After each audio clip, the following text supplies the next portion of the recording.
Vamos a iniciar cantando el himno número 293. ¿Quieres ser salvo de toda maldad? Tan solo hay poder en Jesús.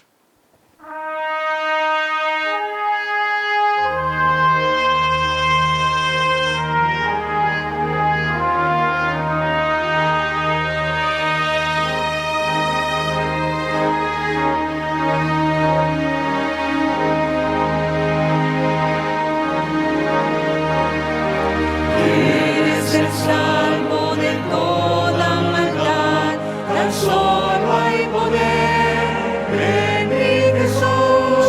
Quieres vivir y gozar santidad, tan solo hay poder en Jesús. Hay poder, sí, sin igual poder en Jesús, quien murió. Hay poder, sin igual poder en la sangre que Él vertió.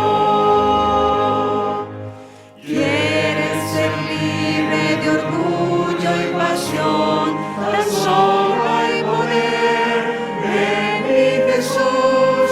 Quieres vencer toda cruel tentación, tan solo hay poder en Jesús. Hay poder, sí, sin igual poder en Jesús, quien murió. Hay poder, sí, sin igual poder en la sangre que Él vertió. Quieres servir a tu Rey, Señor, tan solo hay poder en mi Jesús. Ven y ser salvo podrás en su amor, tan solo hay poder en Jesús. Hay poder, sí, sin igual poder en Jesús, quien murió. Hay poder, sí, sin igual poder en la sangre que Él vertió.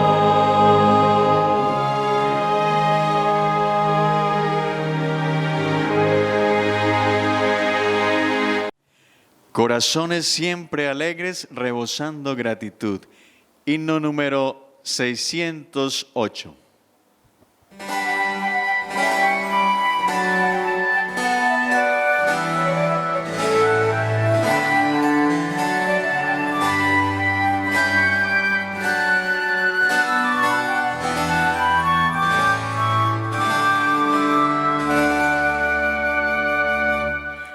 Corazones siempre alegres, rebosando gratitud, somos los que a Dios amamos, redimida juventud. Siempre alegres vamos todos, llenos de felicidad. Hermosísimo es el camino hacia la eternidad. Dios nos guía de la mano, nos ampara su poder, es su brazo poderoso y nos quiere defender. Siempre alegres vamos todos, llenos de felicidad. Hermosísimo es el camino hacia la eternidad. Si en la lucha desmayamos, ponnos y te a la maldad,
Ahora vamos a seguir alabando el nombre de nuestro Dios con el himno número 181, Una Esperanza.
Estimados hermanos, colegas, amigos, hemos estado tanto tiempo en este evento que ya nos acostumbramos a vivir en Montemorelos y va a ser bien difícil regresar a nuestros lugares, ¿verdad?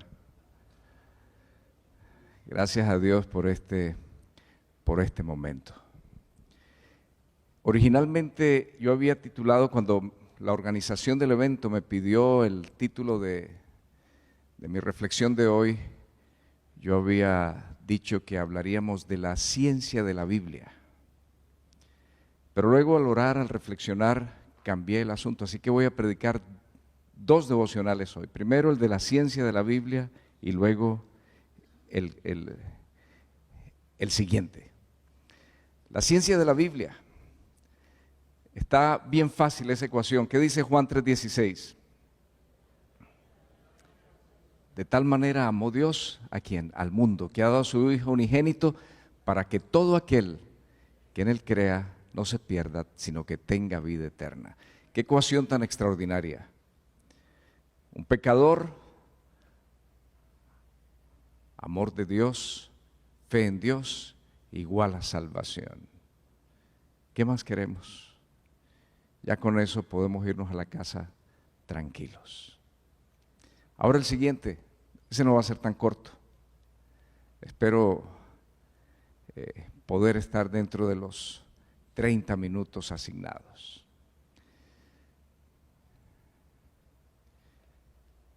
Me imagino la escena.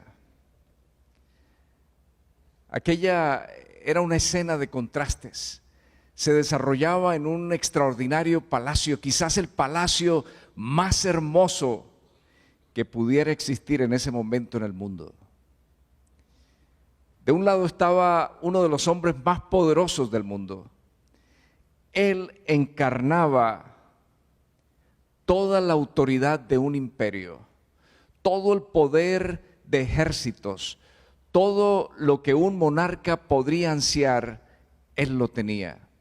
Pero no solo eso, encarnaba también una forma de pensamiento, una religión, el paganismo. Él se creía descendiente de dioses y creía que él encarnaba la divinidad. Pero no solo eso, además se creía dueño del pueblo de Dios. Del otro lado estaba un anciano. Aquel anciano alguna vez había probado las mieles del poder, pero ahora vivía en medio de la abnegación del servicio. No tenía nada de lo cual jactarse. En su mano todo lo que había era el báculo de un pastor de ovejas. Y su única credencial, la más importante que ser humano alguno puede ostentar, era ser el mensajero de Dios. No tenía más pretensiones y todo lo que él le dijo a aquel rey, el faraón, fue: deja ir a mi pueblo. Egipto había pasado ya por 7 plagas. 7 plagas. Y pareciera que inducido por sus ayudantes, por sus súbditos, el faraón iba a ceder esta vez.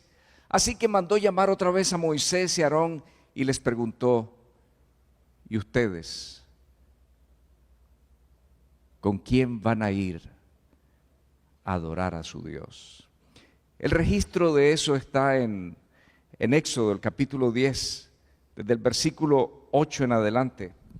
Pero la respuesta de Moisés fue contundente.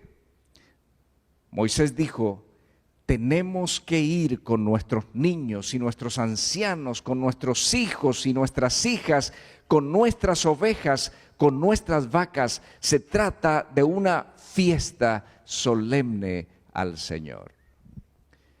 Qué importante.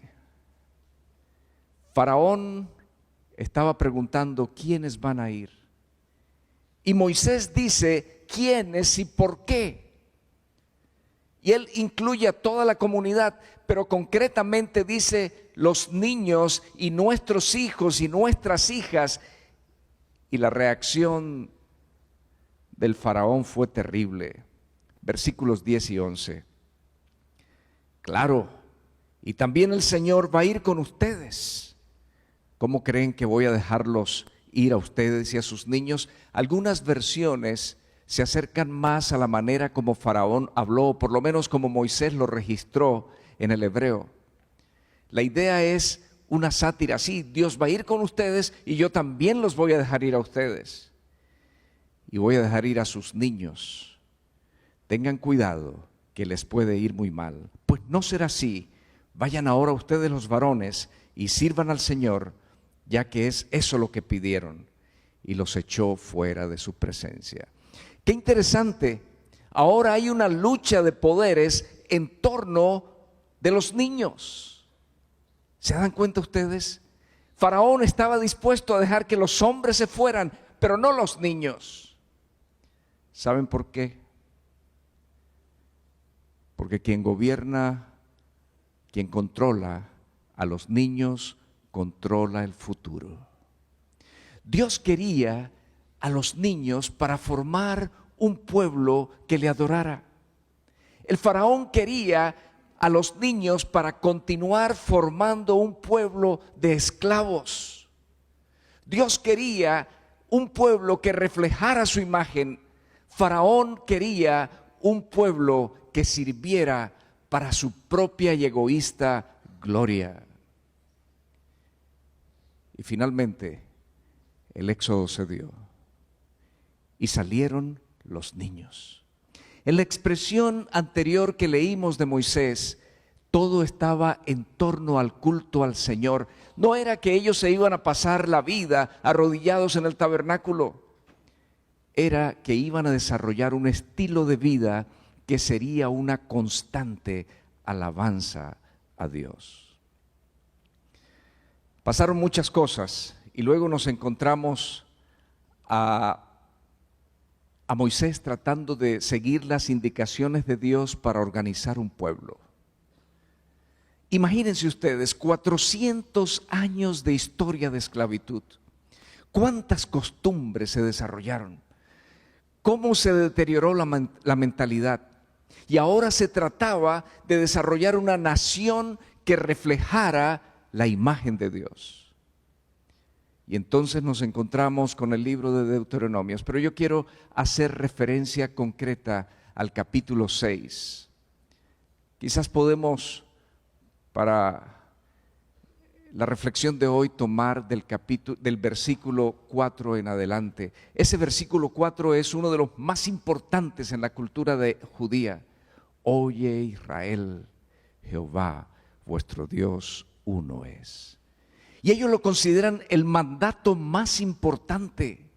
Oye, escucha, entiende, Jehová es uno solo. Y a partir del versículo 5 empiezan las instrucciones. Y déjenme decirles, si hay un lugar donde se muestra lo que es la educación integral, el concepto de educación integral, recuerden ustedes, los hebreos no definen, describen, es en este pasaje. Y amarás al Señor con todo tu corazón y con toda tu alma y con todas tus fuerzas. Estas palabras que hoy te mando cumplir estarán en tu corazón y se las repetirás a tus hijos y hablarás de ellas cuando estés en tu casa y cuando vayas por el camino y cuando te acuestes y cuando te levantes. Las atarás en tus manos como una señal y las pondrás entre tus ojos como frontales y las escribirás en los postes de tu casa y en tus puertas. ¡Qué extraordinario! Dios se ocupa de todos los detalles de lo que es la educación integral. Comienza con el educador antes de que reciba el encargo de educar. Empieza por decirle, si tú vas a ser un educador de mis niños, lo primero que tienes que hacer es resolver tu comunión conmigo, entender quién soy yo. Amarás al Señor tu Dios con todo tu corazón. No se puede amar a nadie si no hay comunión. Y el Señor estaba enfatizando lo que sería el resultado de esa comunión, un amor sobresaliente, un amor que ocuparía todo el corazón de aquel comulgante. Y entonces, después, centra su atención en su palabra. Hablarás en todos los escenarios de tu vida y de la vida de aquellos educandos. Hablarás mi palabra. Y por si hubiese dudas, describe alguno de esos escenarios andando por el camino. Y podemos inferir las demás situaciones en las cuales se estaría presentando la palabra de Dios. Inclusive llega al punto de construir su casa de acuerdo a la palabra. Todo en armonía con la palabra. Y él no estaba hablando de edificios, estaba hablando de lo que era formar un hogar de acuerdo a la palabra.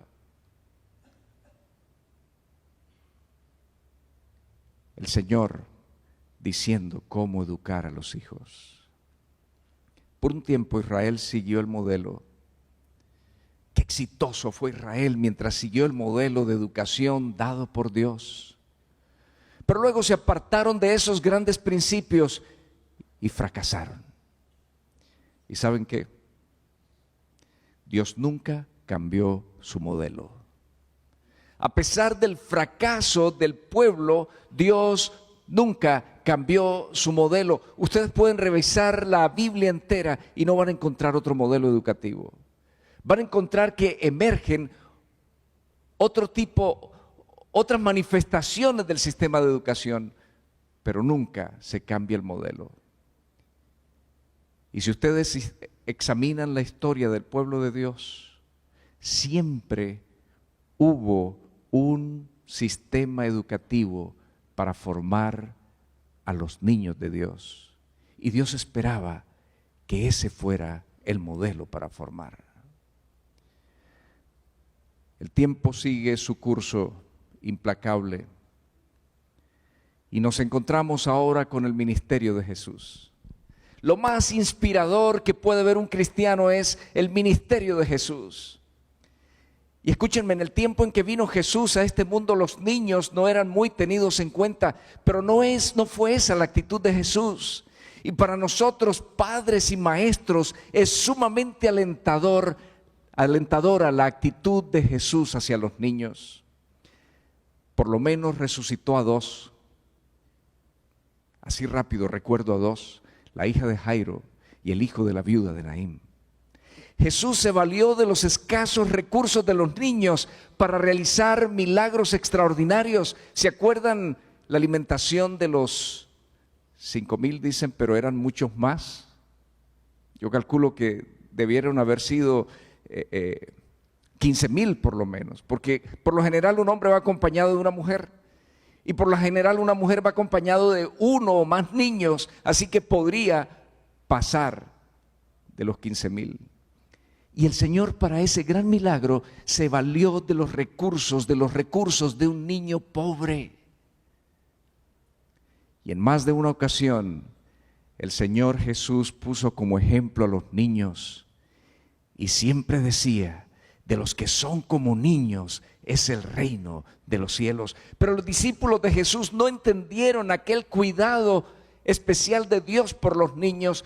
Y en alguna ocasión nos narra, entre otros evangelistas, 3 de los evangelistas nos lo narran, pero yo estoy tomando el relato de Mateo en el capítulo 19, desde el versículo 13 hasta el 15. Los discípulos ven un grupito de madres que se acercan a Jesús, sienten que hay amenazas de Jesús. Como un cuerpo de seguridad protegen a Jesús, impiden el paso de los niños y Jesús deja escuchar su voz: dejen que los niños vengan a mí y no se lo impidan, porque el reino de Dios es de los que son como niños. Y nos dice Mateo que Jesús puso sus manos sobre los niños y los bendijo. Los comentarios de Elena de Huay con respecto a este incidente son de una extrema gravedad. Entre las cosas que ella dice que los niños sienten una atracción especial por Jesús. Y además dice que Jesús realmente estaba diciendo: los niños vendrán a mí si ustedes no se lo impiden, por esa atracción especial que ellos tienen. Yo no me puedo imaginar a padres, a maestros, a líderes de iglesia siendo un estorbo para que los niños lleguen hasta Jesús, pero ocurre. Y entre el grupo selecto de los apóstoles ocurrió, y Jesús tuvo que alzar su voz. La iglesia adventista comienza o aparece en el escenario profético al fin del mundo. Los días finales. Qué terrible ha sido para los habitantes de este mundo tener que enfrentar los días finales. Cosas simplemente horrorosas, extraordinariamente horrorosas.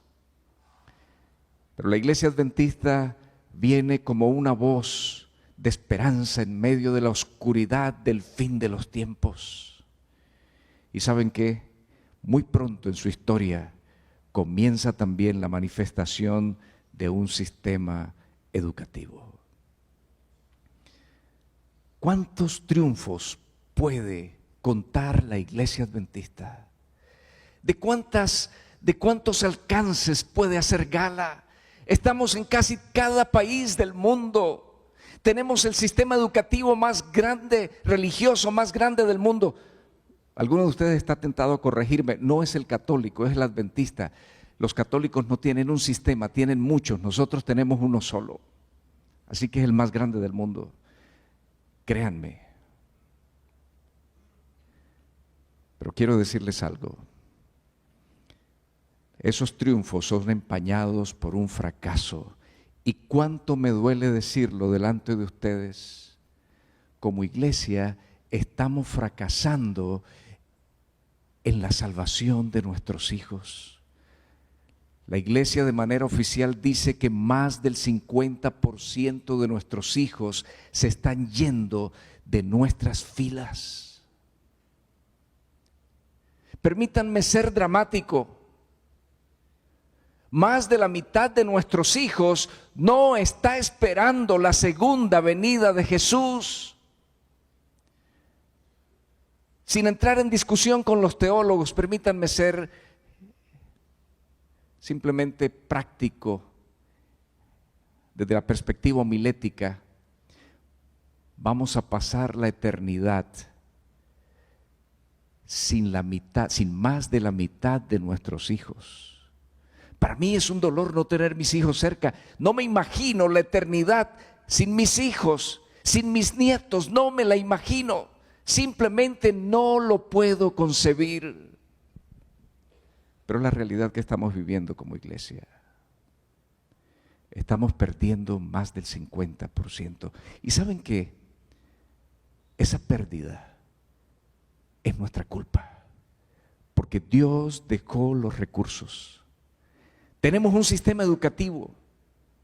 Pero voy a decirles algo gravísimo. Mientras nuestros hijos están bebiendo de fuentes corruptas, por estar en lugares donde Dios no es el centro, nuestras instituciones educativas están llenas de niños no adventistas. Y recuerden lo siguiente, la educación adventista no es un sistema más de educación, es un sistema para educar un pueblo, el pueblo de Dios, el pueblo adventista. La educación adventista no es para todo el público, es esencialmente para nuestros niños y para nuestros jóvenes. En esta división, solo el 10% de nuestros niños están en las instituciones que ustedes, maestros, representan. En México, solo el 7%, según informan los directores de educación.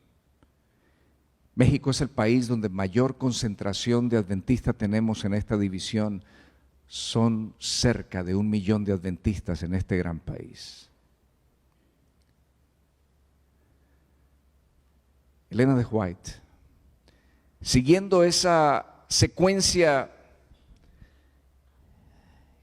que ya seguimos en la Biblia, y como profetisa del Señor, habla a su iglesia, a la iglesia de Dios, de manera contundente. Escuchen lo siguiente, hay muchas citas, pero hay poco tiempo.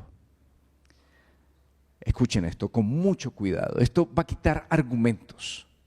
Aunque debemos hacer esfuerzos fervientes por las masas que nos rodean y hacer avanzar la obra en los campos extranjeros, ningún caudal de trabajo en este ramo puede ser una disculpa para descuidar la educación de nuestros niños y jóvenes.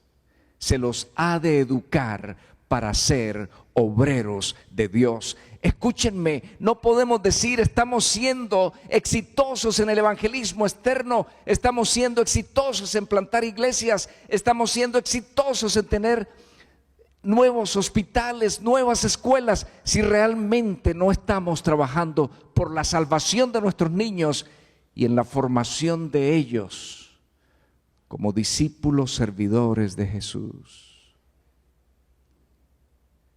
Y luego dice ella, en otra cita, la cita anterior era de Consejos para los Maestros, la página 157. Y ahora en Conducción del Niño, la página 27, ella dice, necesitamos convertir el tema de la educación de nuestros hijos en una preocupación, porque su salvación depende mayormente de la educación que se imparta en la niñez. ¿Qué dice aquí? Su salvación depende mayormente de la educación que se les imparta en la niñez. ¿Saben qué?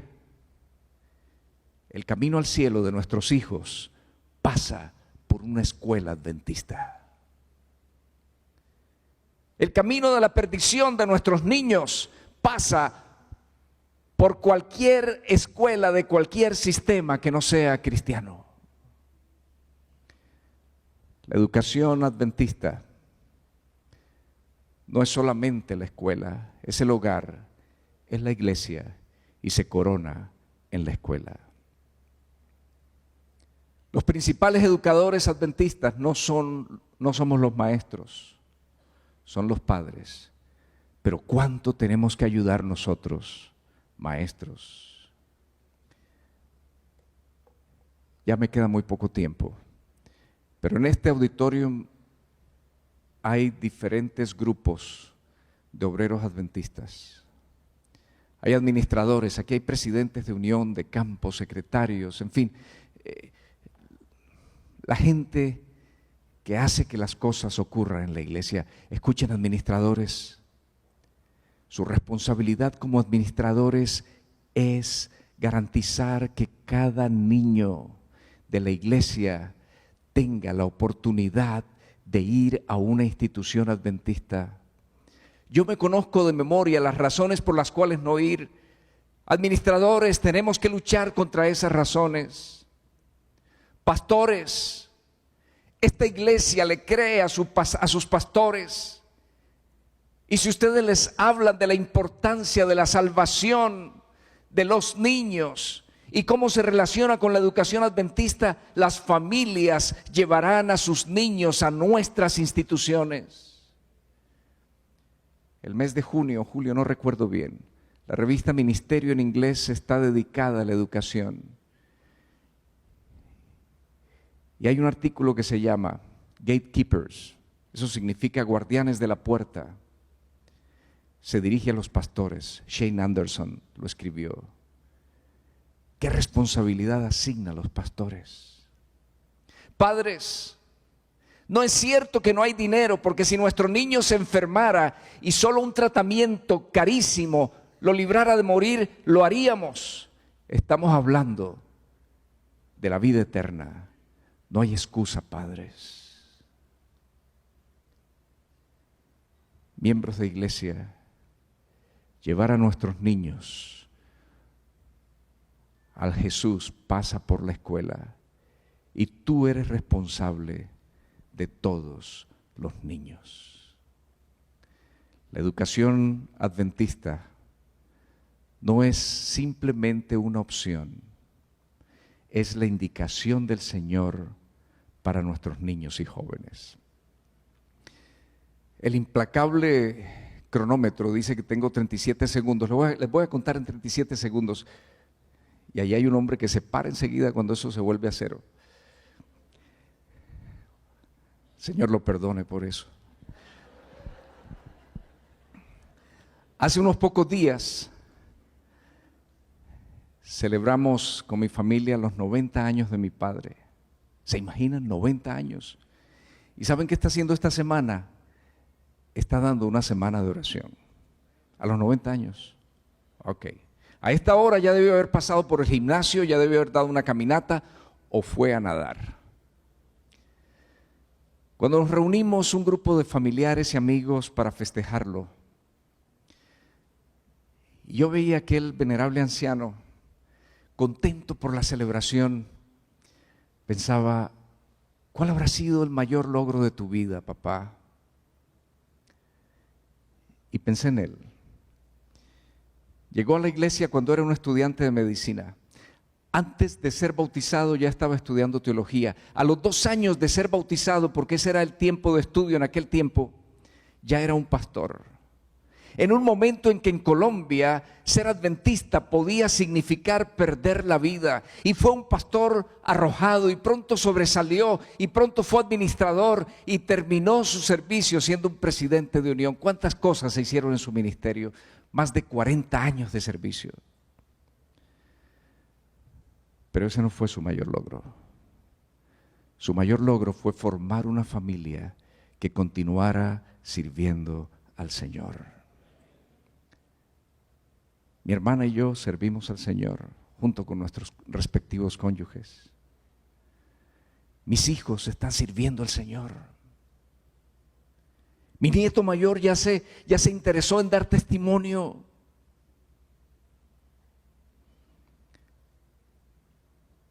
El legado de salvación que podemos dejar a través de nuestros niños es lo mejor que podemos hacer para cumplir la misión. Que el Señor nos ayude al hacerlo.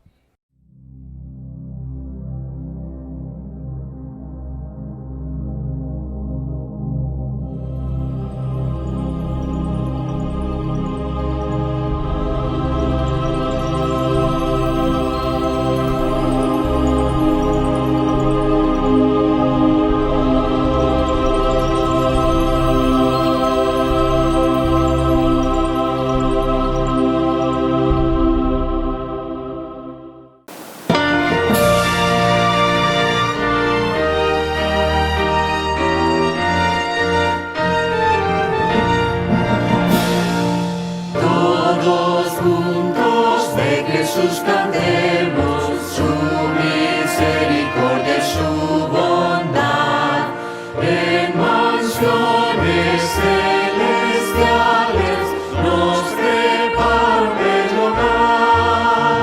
Cuando al cielo lleguemos, día alegre, bendito aquel será. Cuando Dios veamos, victoria vamos a cantar. Mientras juntos peregrinamos, nubes oscurecerán el sol. Pero cuando el viaje acabe, no habrá sombras ni dolor. Cuando el cielo